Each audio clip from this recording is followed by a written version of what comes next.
Louvado seja o Senhor, pelo livro de Hebreus. Hoje nós vamos continuar o capítulo 2 de Hebreus.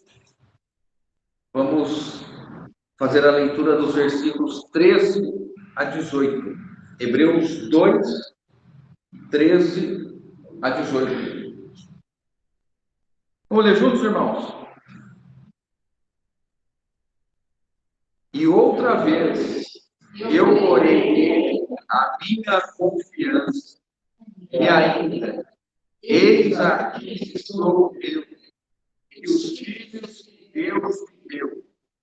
Visto, pois, a participação com carne e sangue, estes também ele igualmente participou, para que por sua morte destruísse aquele que tem o poder da morte, a saber, o diabo, e livrasse a todos que, pelo pavor da morte, estavam sujeitos à escravidão por toda a vida. Pois ele, evidentemente, não socorre a anjos, mas socorre a descendência de Abraão. Por isso mesmo, confia em todas as coisas, se tornasse semelhante aos irmãos, para ser misericordioso e fiel sumo sacerdote das coisas referentes para fazer propiciação pelos pecados do povo. Pois aquilo que ele mesmo sofreu, tendo sido tentado, é poderoso para socorrer os que são tentados.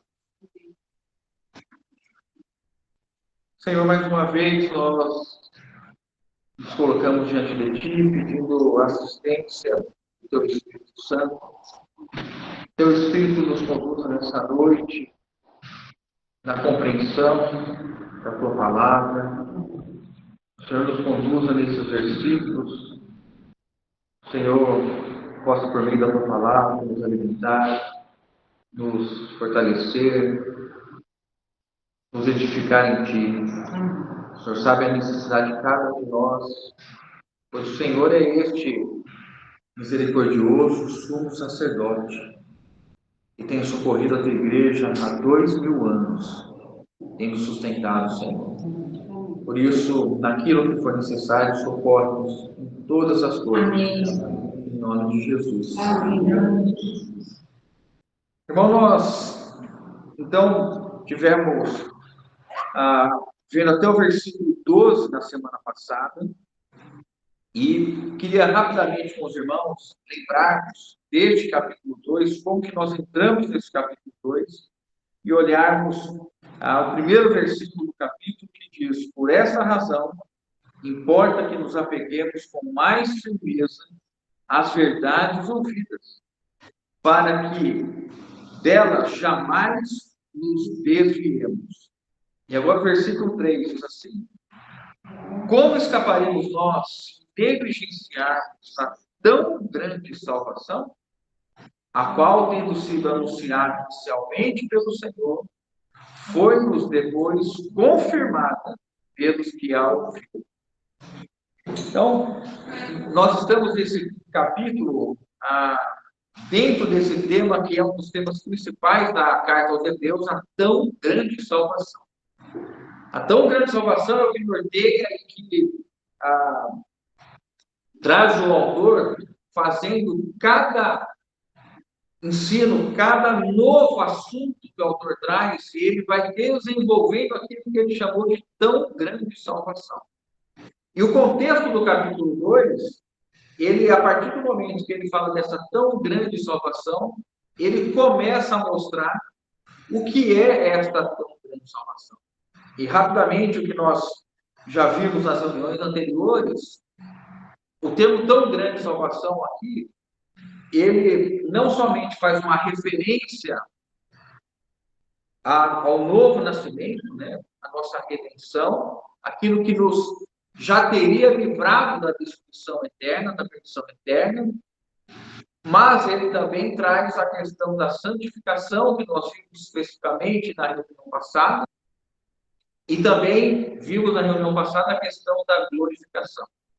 Então, nós poderíamos, em 3 palavras que os nossos irmãos estudiosos utilizam, para se referir à obra do nosso Senhor e dessa maneira que é chamado de tão grande salvação, que é a justificação, a santificação e a glorificação.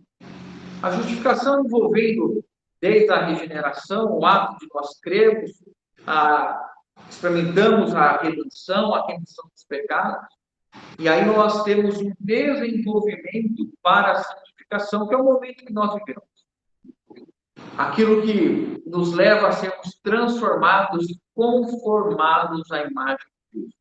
Importante nós termos isso claro. Santificação é a nossa transformação à imagem de Cristo. Na reunião passada, o irmão nos mostrou que esse processo de santificação traz uma ideia que é retirar do comum, retirar do uso ordinário e trazer para um ambiente separado, para um uso exclusivo. E aí fomos lembrados que o Senhor tem, então, um povo de propriedade exclusiva dele. Quem é esse povo? A igreja do Senhor.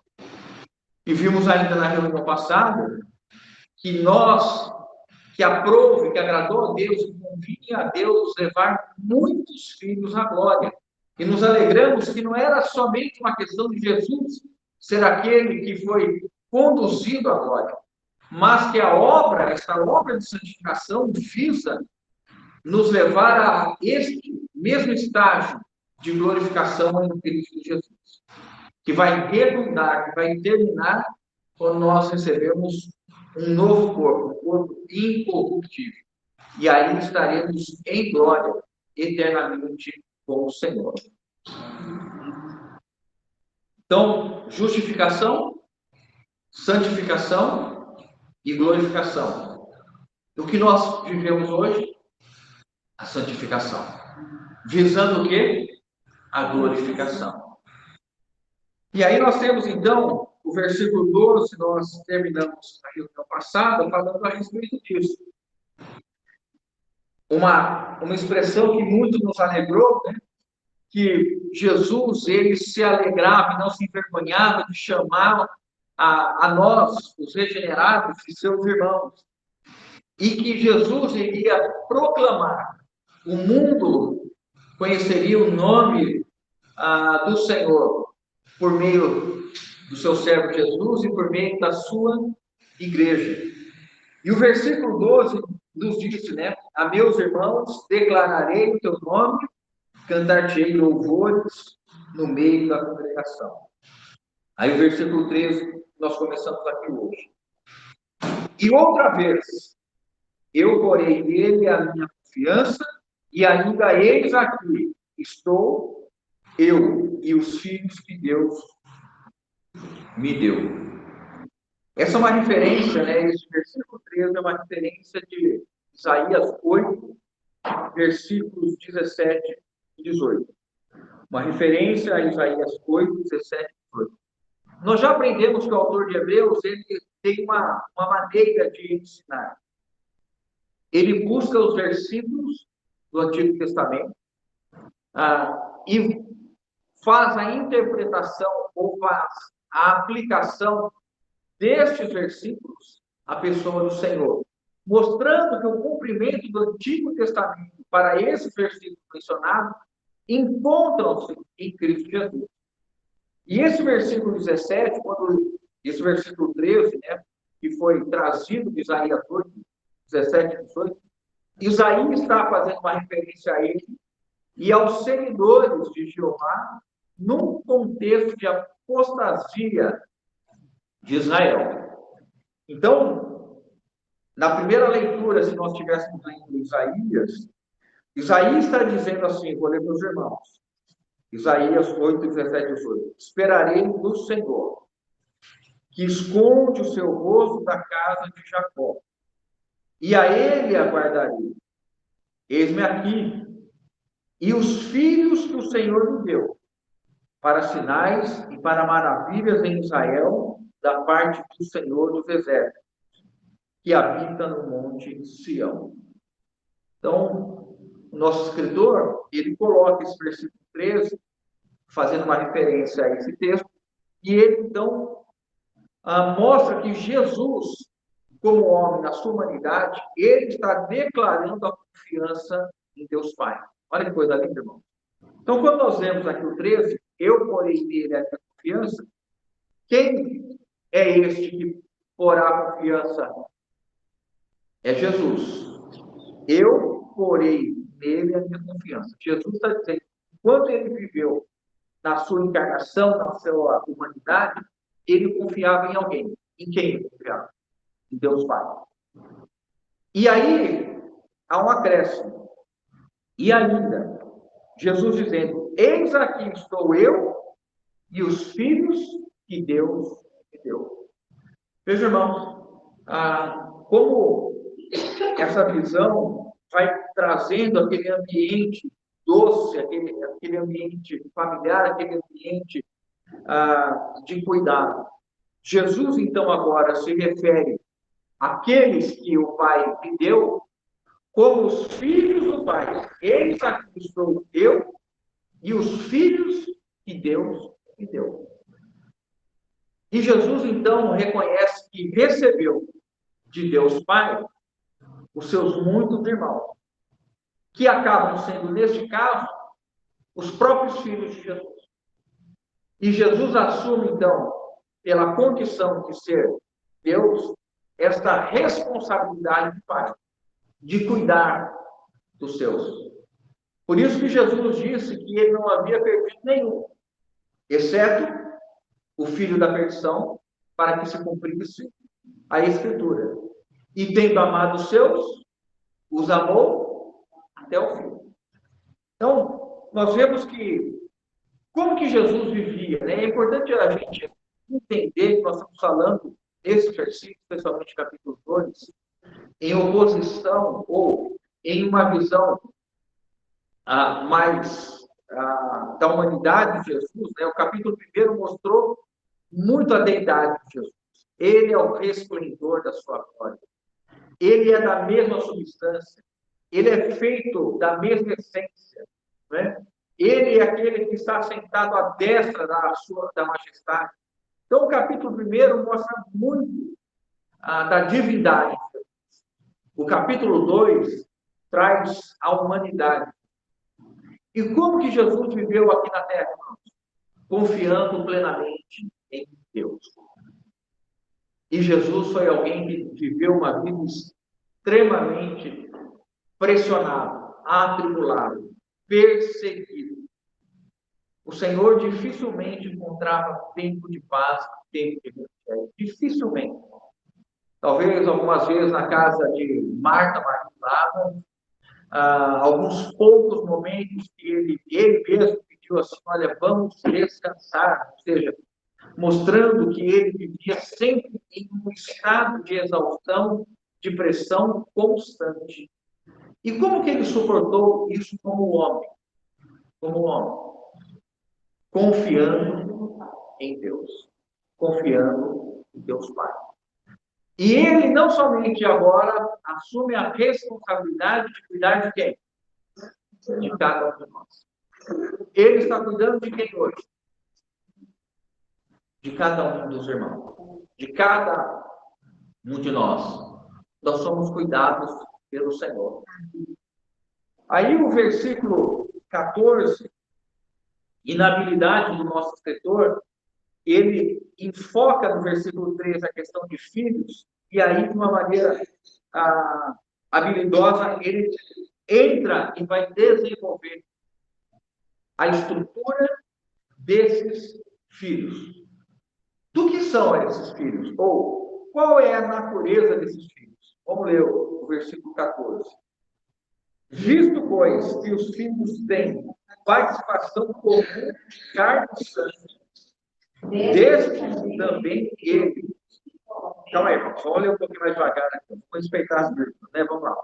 Visto, pois, que os filhos têm participação comum de carne e sangue, destes também ele igualmente participou, para que, por sua morte, destruísse aquele que tem o poder da morte, a saber, o diabo. Então, agora, qual é o assunto do versículo 14, irmão? Quem são esses filhos? Do que são feitos esses filhos? Qual é a constituição destes filhos? São feitos de criptonita. Quem aqui um dia imaginou ser feito de criptonita? Os irmãos sabem o que é criptonita, né? Alisson, o que é criptonita, Alisson? Olha, tá vendo? Quem de nós aqui imaginou ser alguém tão forte? Alguém que não adoece, que não tem fraquezas, que não tem debilidades.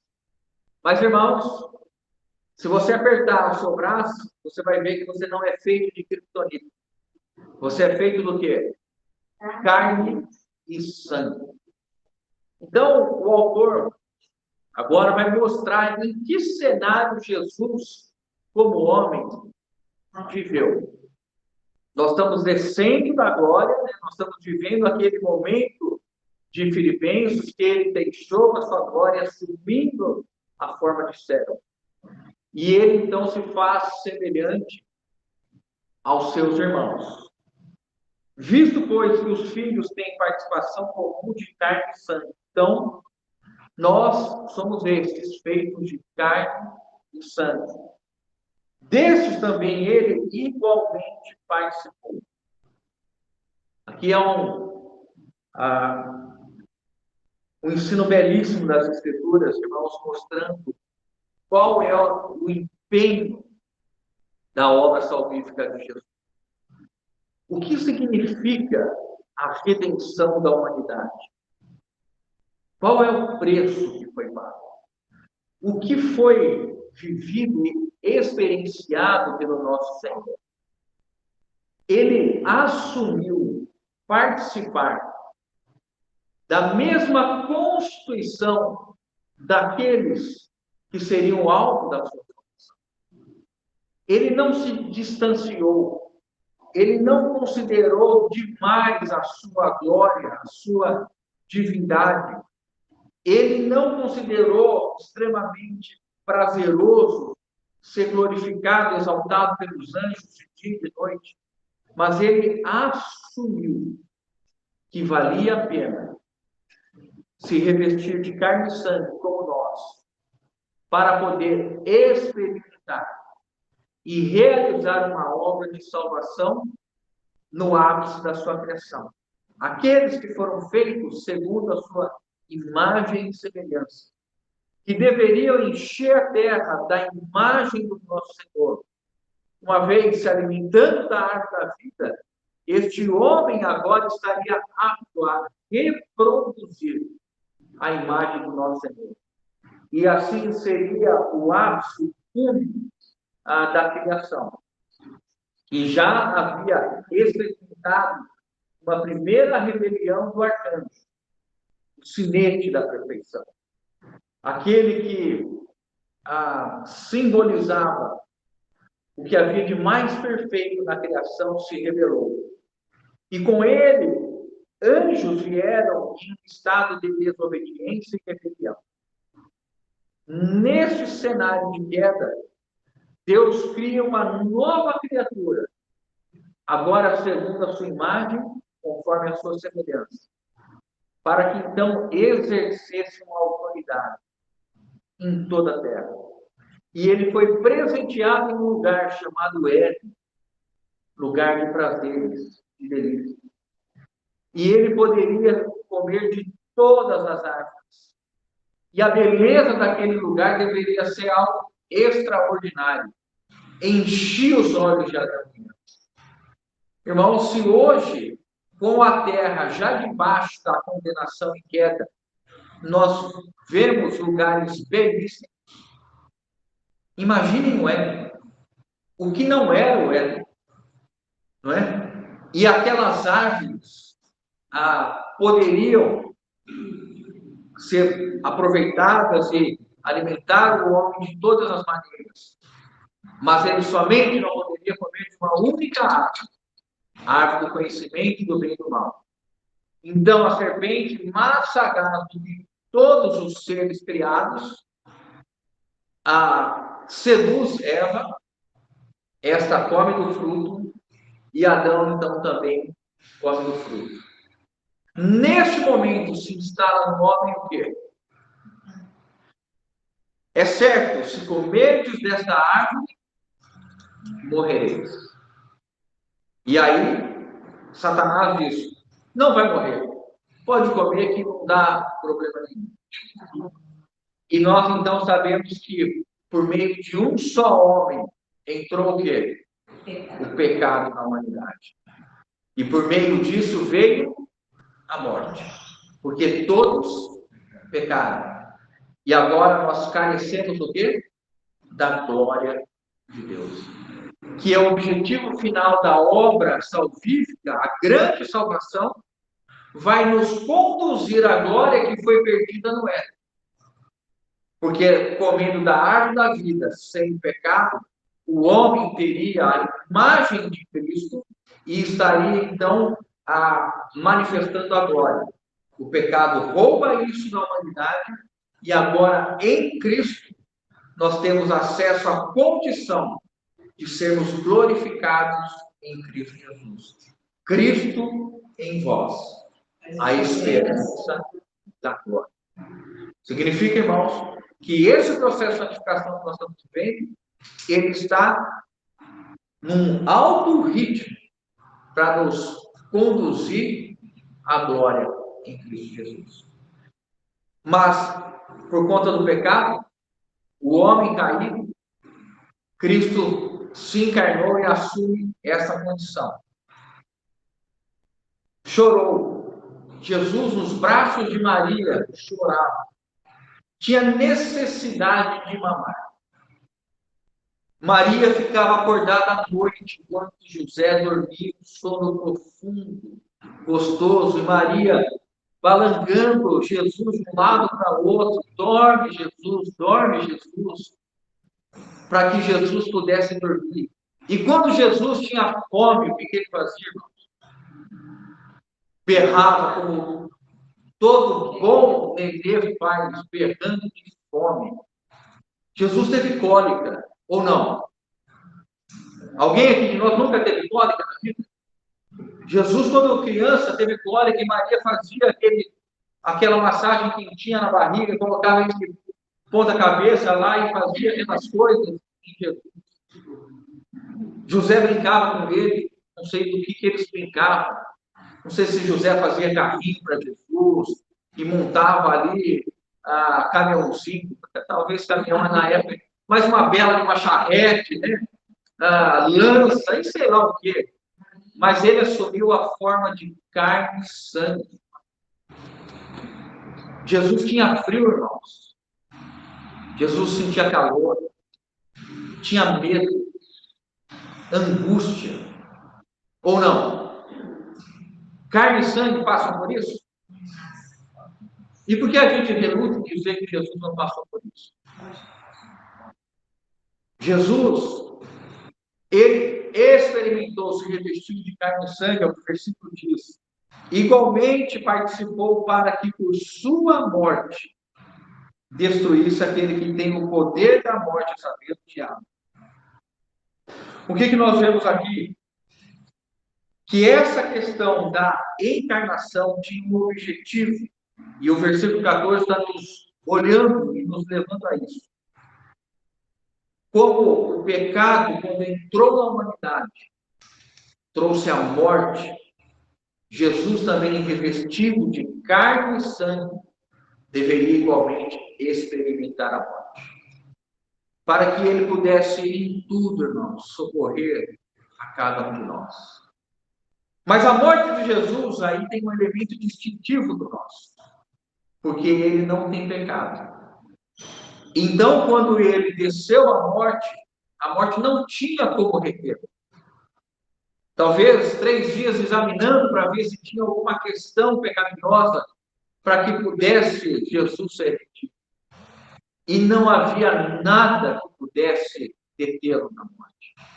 Então ele foi obrigado a ser expulso da morte. Ele ressuscitou. É quase aquela ideia da baleia cuspindo a Jonas, né, que é o sinal que Jesus deu. Né? Nenhum outro sinal terá a sua geração incrédula e adúltera, senão o sinal de Jonas. Jesus, ele sai da morte, porque não havia pecado. Mas por meio da sua morte, o que aconteceu, irmãos? Jesus, embora revestido de carne e sangue, tenha vivido 100% a vida humana em todos os aspectos, ele nunca deixou a sua divindade. Um instante sequer, um milésimo de segundo. Então, a sua morte não era a morte somente do homem, mas também era a morte daquele que não tinha pecado algum. E que por meio da sua morte, o que o versículo diz que aconteceu? Destruísse aquele que tem o poder da morte, a saber, o diabo. Aqui nós temos um pequeno problema com a nossa tradução, onde está destruir-se. Traz uma ideia de... Qual é a ideia desse versículo? O que os irmãos... Alguém ficou com dúvida nesse versículo? Alguém ficou? Alguém tem coragem de dizer que ficou? Se é que alguém ficou? Alguém entendeu de cara? Satanás está destruído, irmão? Tá ou não está? Ele está agindo hoje? Então ele não está destruído. Mas aí nós temos uma questão, nós estamos contrariando a palavra de Deus. Destruiu ou não destruiu? Ou não destruiu? Tá vendo? Ó que é uma versão Almeida Corrigida e Fiel. Aniquilou. Alguém tem uma outra tradução para destruir? A palavra na língua original, ela tem alguns significados que vão trazer uma compreensão adequada para nós.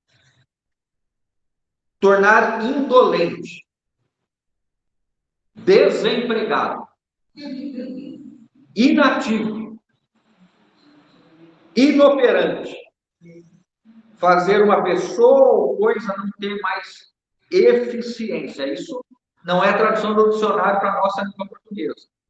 É o sentido da palavra utilizada na língua grega.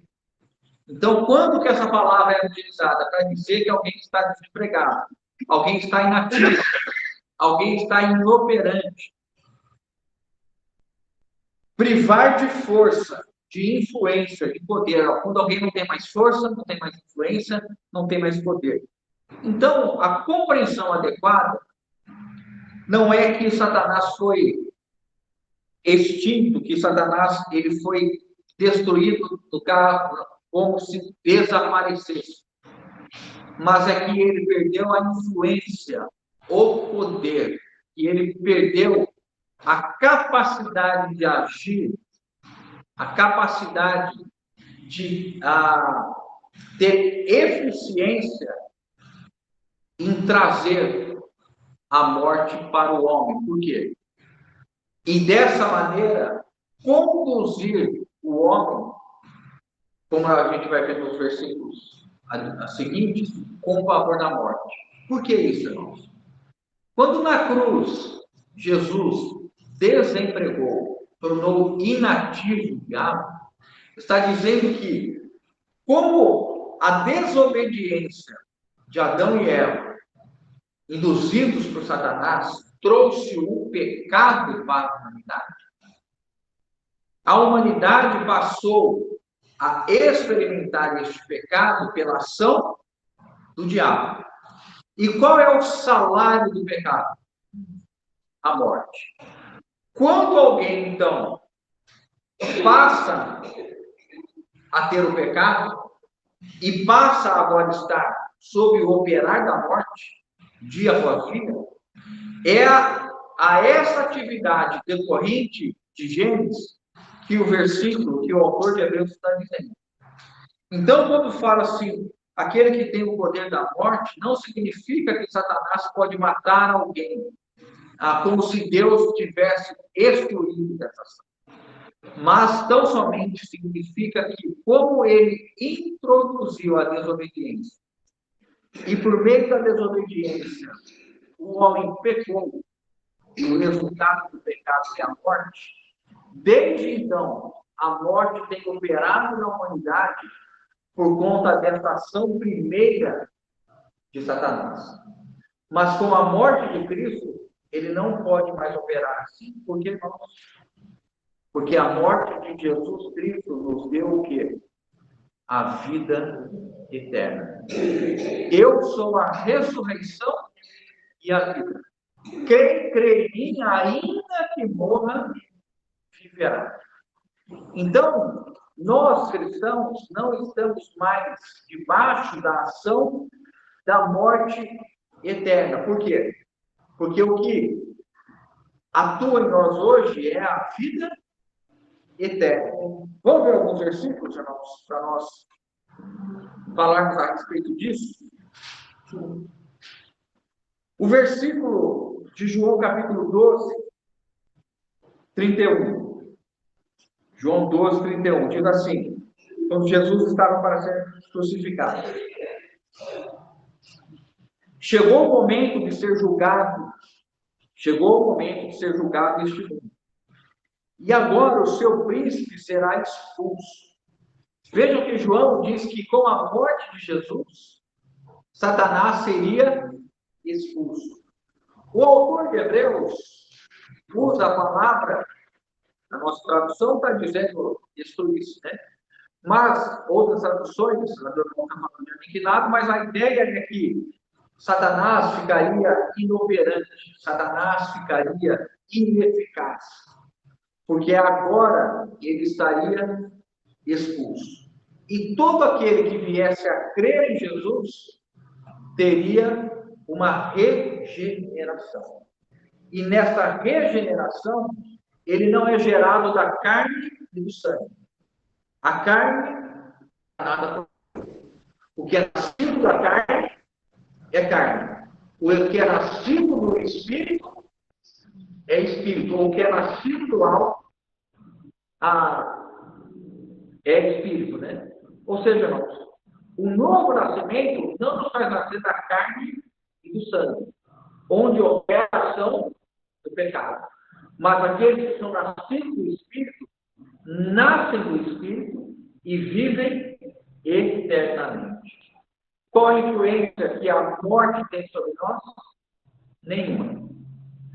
Ainda que o nosso corpo, por causa da dispensação que nós nos encontramos hoje, e é por isso que Jesus permitiu a morte, ainda que fisicamente nós venhamos a morrer, nós, nosso espírito, nossa alma, nós somos eternos.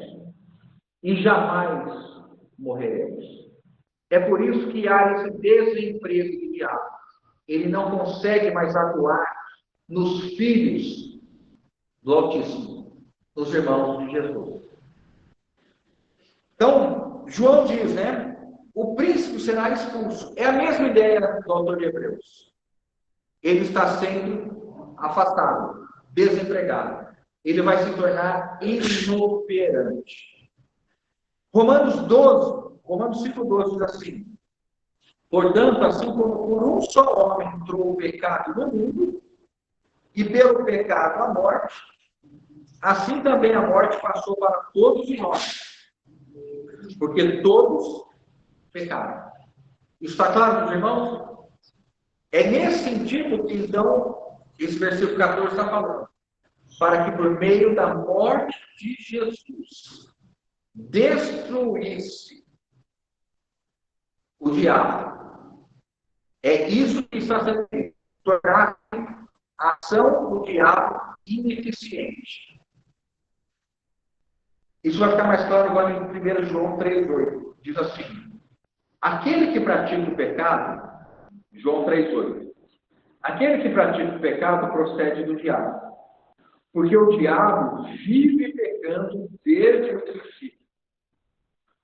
Para isso se manifestou o Filho de Deus, para que destruísse as obras do diabo. 1 João 3,8. Por que Jesus se manifestou, então, irmãos? Qual é a razão da vinda de Jesus? Em certo sentido, parte da obra é para destruir a obra de Satanás, ou, conforme a versão, as obras do diabo. O que isso significa? É o que o nosso escritor de Hebreus está dizendo. Ele ficou sem ação, ele ficou desempregado, ele se tornou ineficiente, porque ele agora foi destronado. O príncipe deste mundo não tem mais ação sobre os filhos do Altíssimo, sobre aqueles que são nova criatura. Já nenhuma condenação há para os que estão em Cristo Jesus. Eis que se fizeram novas todas as coisas. Por quê? Porque nós somos agora gerados pelo Espírito Santo. Nós não somos mais gerados da carne e do sangue. Nós podemos, então, irmãos, um cristão nasce duas vezes. Nasceu da carne e do sangue e nasce do Espírito, não é? E nós, cristãos, morreremos somente uma única vez, neste corpo natural.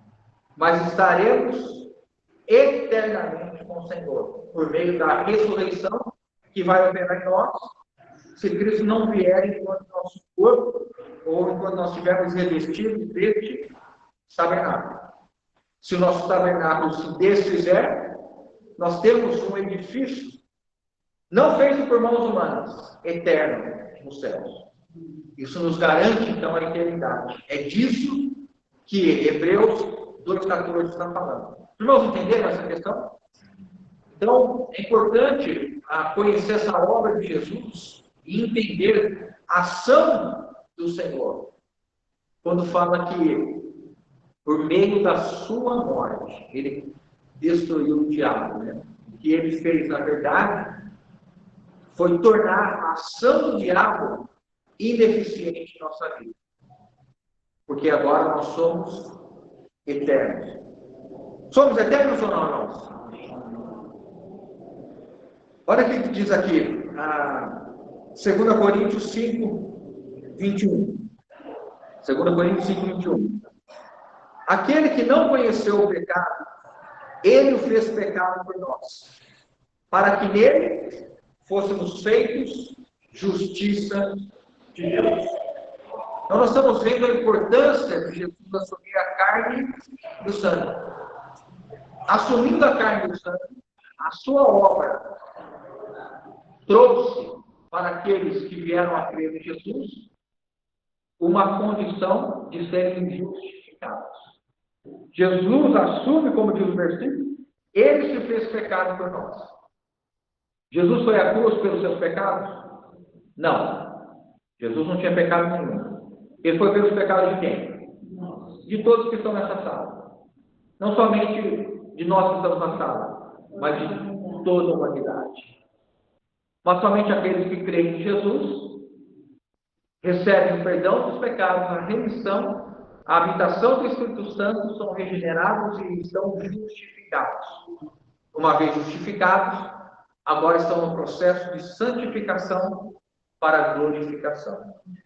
Isso eu queria ler para os irmãos, 2 Timóteo 10. Diz assim, 2 Timóteo 10. E manifestado agora pelo aparecimento do nosso Salvador, Jesus Cristo, o qual não só destruiu a morte, como trouxe à luz, ou para a luz, a vida e a imortalidade, mediante o Evangelho. Olha, irmãos, que texto claro. E manifestado agora pelo aparecimento do nosso Salvador, Jesus Cristo, o qual não só destruiu a morte, como trouxe a luz, e a luz aqui trouxe a evidência, né? Tornou conhecido a vida e a imortalidade mediante o Evangelho. Quem creu no Evangelho recebeu a vida e a imortalidade. O diabo pode matar alguém imortal? Não. Quem nós devemos temer, segundo a palavra de Deus? Mateus 10, 28. Não temais os que matam o corpo e não podem matar a alma. Temei antes aquele que pode fazer perecer na geema ou no geema tanto a alma como o corpo. Mateus 10, 28. Quem pode lançar a alma do homem no geema? Quem pode, irmãos? O Pai, Deus. Satanás pode fazer isso? Não. Por isso que Jesus disse assim, no máximo, o que pode acontecer com vocês, meus discípulos, é vocês perderem o corpo. Porque a alma, a parte imaterial, a parte eterna, que vocês receberam por possuírem o Filho, quem tem o Filho, tem a vida eterna. Então, nós nos tornamos imortais. É chique, né? Nós podemos falar assim, nós damos início nessa noite a pontos mortais nessa sala. Alguém está faltando uma verdade? Não. Estamos sendo absolutamente vivos. Não é? E sem termos entrado em qualquer academia de igrejas. Não fazemos parte de nenhuma academia de igrejas, mas nós somos, de fato, imortais. Estou quase, sabe aquela pessoa que fala assim, olha para o irmão do lado e fala para ele, mas passou e já foi embora. Passou e já foi embora. Versículo 15. E livraste todos que pelo poder da morte, e livraste todos pelo favor da morte, que estavam sujeitos à escravidão por toda a vida. A morte do nosso Senhor Jesus não somente derrotou o diabo, como trouxe libertação aos céus. Essa questão da morte escraviza a humanidade. Isso é claro, né? Nós não precisamos gastar muito tempo nisso. Todo homem que não conhece o Evangelho teme morrer. E a sociedade busca viver e prolongar os seus dias de uma maneira doentia. As pessoas estão nesse contexto de tentar se eternizar, de prolongar a vida, de experimentar e buscar uma juventude como se a vida humana fosse a única esfera de vivência que nós temos. Claro que para aqueles que não creem em Jesus, os ímpios, eles estarão sendo destruídos, né, ou lançados no lago de fogo, juntamente com quem? Com o diabo. Esse é o momento de Apocalipse 20:10, que de fato nós temos a destruição, né, ou o destino final do diabo. Apocalipse 20:10. O diabo, a morte, o inferno, né, e todos aqueles que não encontram o nome no livro da vida serão lançados no lago que arde, né, eternamente, o lago de fogo. Mas nós, hoje, que cremos no nosso Senhor, nós não temos mais condição de morrer eternamente. O que nós permitamos é a morte física. E isso nos tira uma escravidão. Satanás guia a humanidade, a sociedade, com o medo e o pavor da morte. E nós, os cristãos, que cremos e sabemos que se nós partirmos, estaremos com o Senhor, o que é incomparavelmente melhor. Isso não quer dizer, irmãos, que não haja sofrimento quando nós perdemos um ente, pessoa que nós amamos. São coisas distintas. O que nós estamos vendo aqui é que a ação da palavra de Deus do Evangelho nos impede de vivermos aterrorizados. Por quê? Porque nós sabemos que nós somos eternos e que nós estaremos eternamente com Jesus. Isso nos dá serenidade para aceitarmos que há um findar da existência humana neste corpo. E que nós vamos caminhando nesse sentido, nos aproximando da maturidade espiritual e prontos para sermos escolhidos quando assim o Senhor nos chamar, de um modo sereno. Porque esse é o caminho que o Senhor nos preparou, para nós estarmos com Ele. Se nós não formos surpreendidos pela vida do nosso Senhor, pelo Maranata do nosso Senhor, não é? O versículo 16. Pois ele, evidentemente, não socorre a anjos, mas socorre a descendência de Abraão. Então, o assunto dos anjos retorna aqui, irmãos. O autor de Hebreus está dizendo de novo, olha, Jesus, ele não socorre os anjos que se rebelaram, ele não socorre os anjos que se afastaram, ele não socorre esta ordem da criação, mas ele socorre a descendência de Abraão. E aí é uma pergunta que nós temos que nos fazer. Quem são os descendentes de Abraão? A quem o autor de Hebreus se refere aqui? É claro, irmãos, que somente quem pergunta é que sabe a resposta perfeita. As outras tentativas são só tentativas e nunca vão chegar na conclusão correta. Então, quem são esses que são a descendência de Abraão? Quem se arrisca? Olha, com muita fé e ousadia. Nós quem? Os da fé. Tem prova bíblica disso? Onde está isso? Na Bíblia, né? Se alguém falar que está na Bíblia, será uma salva de palmas. Vamos ler Gálatas 3. Eu vou ler para os irmãos de 7 a 9. Diz assim: Sabei, pois, que os da fé é que são os filhos de Abraão. Gálatas 3, 7. Sabei, pois, que os da fé é que são filhos de Abraão. Ora, tendo a Escritura previsto que Deus justificaria pela fé aos gentios, pré-anunciou o Evangelho a Abraão, dizendo: em ti serão abençoados todos os povos. De modo que os da fé são abençoados com o crente Abraão. E Gálatas 3, 29. Diz assim: e se sois de Cristo, também sois descendentes de Abraão e herdeiros segundo a promessa. Então é muito claro, irmãos. A referência aqui, pelo conteúdo dos versículos anteriores, o autor tem em mente os filhos de Deus, os muitos irmãos de Jesus, que se tornaram irmãos porque creram. E aqui então nós temos, nos valendo do texto de Paulo aos Gálatas, que os da fé são os filhos de Abraão. Não é uma referência ao povo judeu, mas sim uma referência aos que vieram a crer no Evangelho do nosso Senhor Jesus Cristo. Então nós somos esses que são socorridos por Jesus.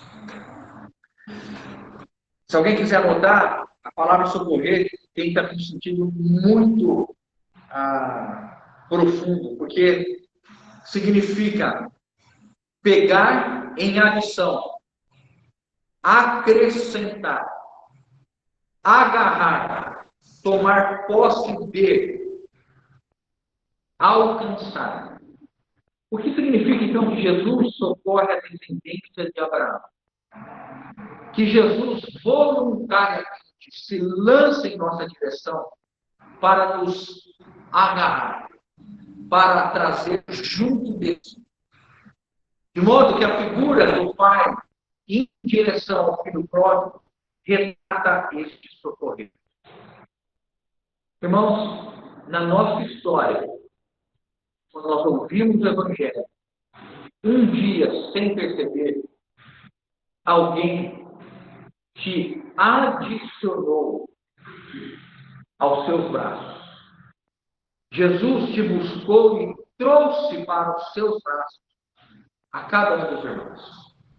Ele partiu em tua direção. Não foste vós que me escolheste. Eu escolhi a vós. O Senhor, ele saiu em nossa direção. Sozinho a senda percorreu. Buscou glória ao nome seu. Achou, não é? Buscou-me, achou. Até acho que já tem ido para a reunião de amanhã. Hein? Até acho que já tem ido para a reunião de amanhã. O que nós encontramos aqui? Que Jesus, então, ele socorre, ele agarra, ele pega, ele alcança os filhos da fé. Versículo 17. Por isso mesmo, convinha que em todas as coisas se tornasse semelhante aos irmãos, para ser misericordioso e fiel sumo sacerdote, nas coisas referentes a Deus, e fazer propiciação pelos pecados do povo. Nós já falamos dessa questão de Jesus se tornar humano, assumir carne e sangue, aqui novamente o pensamento é trazido. Então, para que ele pudesse socorrer o que o autor está desenvolvendo no raciocínio. Alguém pode perguntar, tá, mas como que Jesus, então, socorre a descendência de Abraão?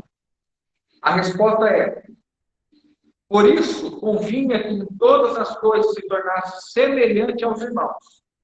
Então, quando ele assume a carne e sangue, e aqui nós vamos ter uma extensão.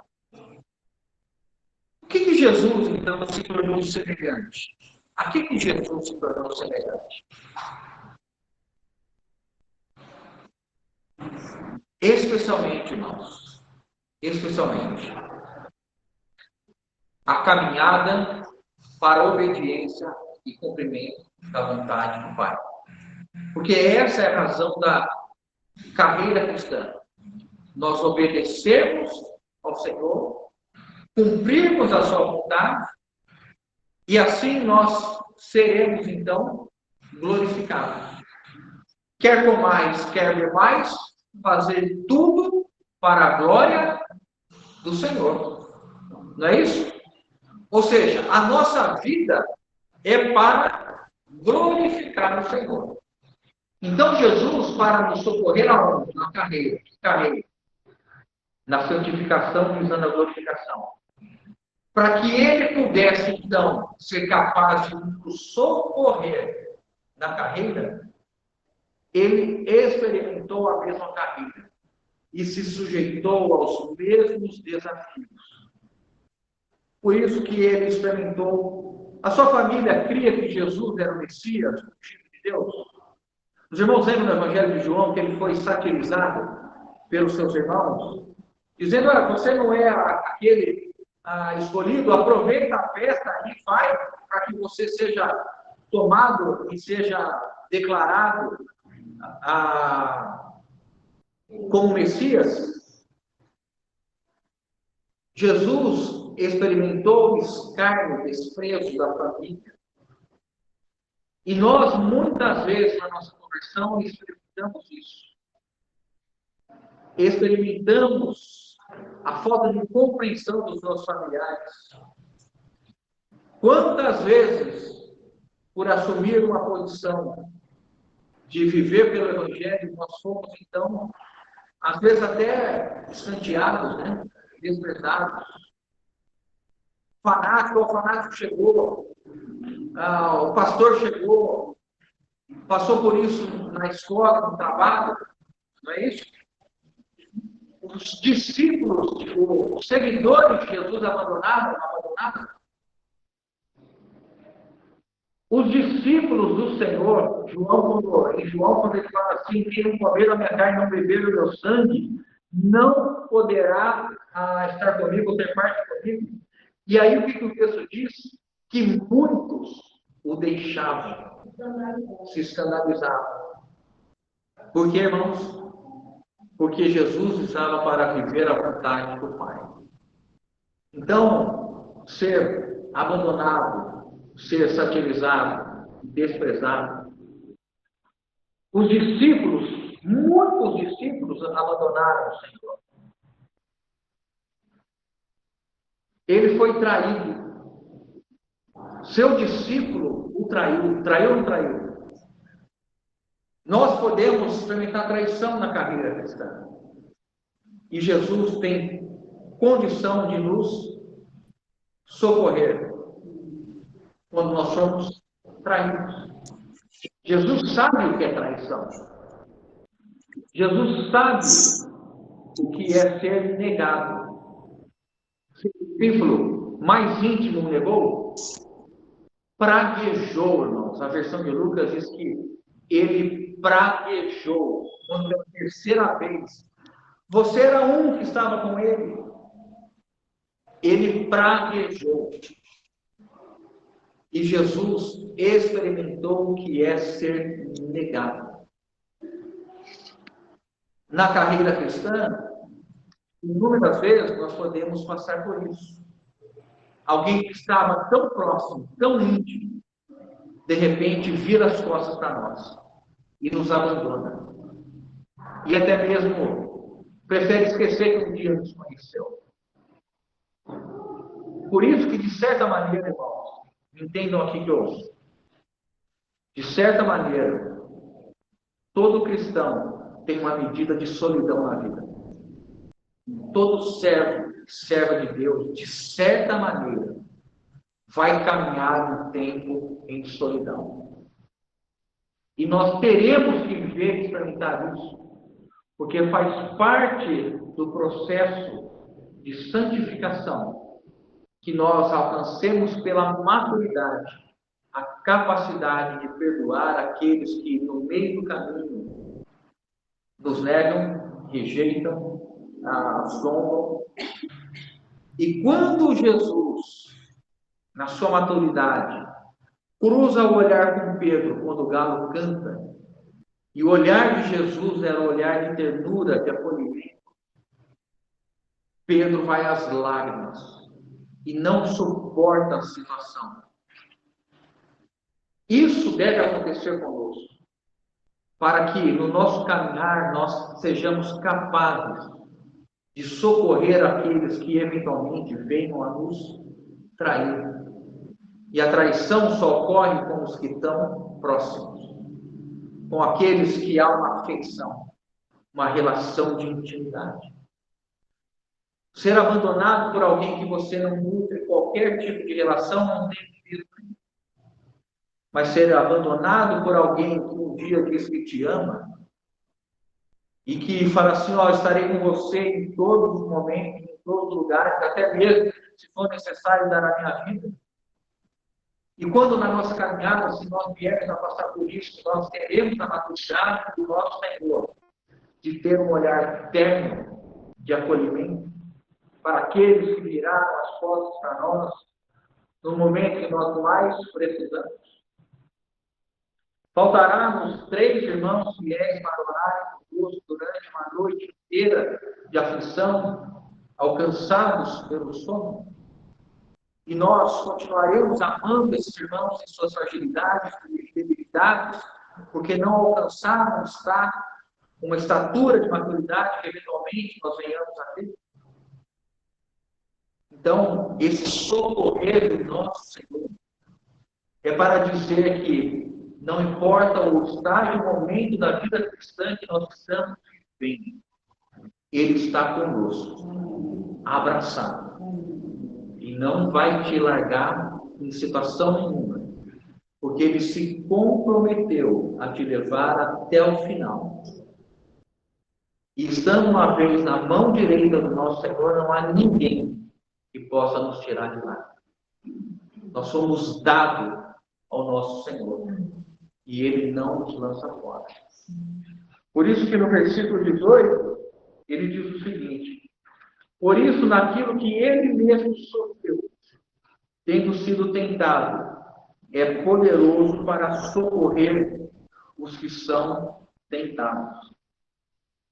naquilo que ele sofreu, naquilo que ele sentiu, naquilo que ele foi afetado, experimentado, ele tem condição de nos socorrer na carreira.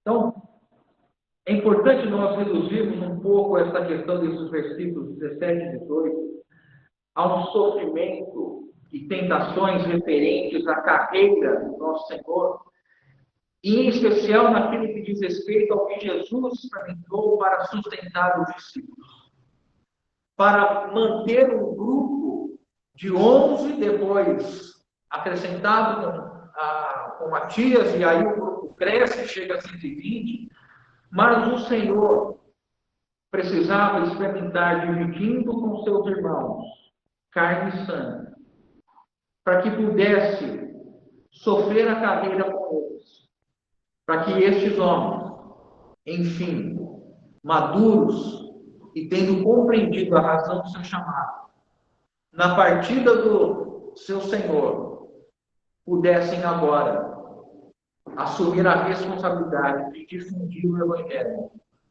a toda a língua, povo e nação, desde Jerusalém, Judeia, Samaria e até os confins da terra. Quem são esses? São os que experimentaram o socorro de Jesus, que experimentaram o agarrar de Jesus. Pedro, eis que Satanás te rogou, clamou para te peneirar. Ao contrário, eis que Satanás quis te peneirar. Mas eu roguei ao Pai que você fosse mantido. O que Jesus está fazendo? Jesus está intercedendo, está socorrendo. E ele vive a interceder por nós. Irmãos, os irmãos acham que Jesus não está aqui socorrendo hoje? Que Jesus não sabe as aflições, tristezas, amarguras que os irmãos passam? Jesus não colhe as lágrimas dos olhos dos irmãos? Jesus não sabe o desejo da salvação dos filhos? Jesus não ouve as orações e não está junto conosco orando o tempo todo? Porque ele assumiu nos socorrer em nossas fraquezas. E há um texto, para finalizar, irmãos, 1 Coríntios 10, 13. Não nos sobreveio, 1 Coríntios 10, 13. Não nos sobreveio tentação que não fosse humana, mas Deus é fiel e não permitirá que sejais tentados além das vossas forças. Pelo contrário, juntamente com a tentação, vos proverá livramento, de sorte que a possais suportar. Os irmãos conseguem entender agora qual é esse livramento? Quem é o livramento? Jesus. O que nos assumiu nos braços para nos socorrer a todo o tempo. Então, quando nós formos tentados na carreira, na jornada, até alcançarmos a glorificação, não esqueçamos, irmãos, que nós estamos abraçados por aquele que suportou tamanha oposição para que nós pudéssemos concluir a carreira de modo vitorioso. A vitória está em nós permanecermos no abraço de Cristo. Quando nós clamamos, ele vem correndo em nosso socorro. O guarda de Israel não dormia, não se cansa, mas ele está pronto para nos socorrer. Este é Jesus, o autor e consumador da fé dos seus irmãos. É por isso que nós devemos olhar firmemente para o autor e consumador da nossa fé, olhar para o sumo sacerdote, aquele que assumiu diante do Pai nos apresentar e nos conduzir nessa carreira. Lembrando, irmãos, que ele experimentou tudo que eu e que os irmãos iremos experimentar na nossa jornada, para que nós possamos socorrer outros que estão na mesma jornada do que nós. Então, a igreja, uma assembleia, é um lugar onde se espera a maturidade de socorristas em reconhecer que os seus irmãos têm fragilidade e fraqueza e que precisam de braços estendidos para acolhê-los nos momentos em que eles não conseguem responder espiritualmente. É por isso que o Espírito Santo está nos conduzindo à estatura de Cristo. Para que na carreira cristã nós sejamos estes que não se preocupam em cruzar a linha da chegada em primeiro, mas que olham para todos que estão vindo e aqueles que estão com os joelhos trocados, aqueles que falaram não consigo mais, aqueles que olham para trás querendo desistir. Nós temos condição de voltar alguns passos, colocar estes homens e mulheres, filhos de Deus, nos nossos ombros e corrermos em direção à linha da chegada. Porque foi isso que Jesus fez conosco. É por eles que eu me santifico. Não me santifico a mim mesmo, mas eu me santifico a favor dele. E nós devemos ser esses que sempre estão olhando para os que estão ao nosso lado. E nós devemos estar nos santificando. Nós devemos estar dispostos a socorrer todos os filhos de Deus. Louvado seja o Senhor. Porque é nesse abraço que nós estamos hoje correndo a carreira. De que maneira? Sendo amparados, sustentados, suportados pelo nosso Senhor. Louvado seja o Senhor. Amém. O irmão poderia orar?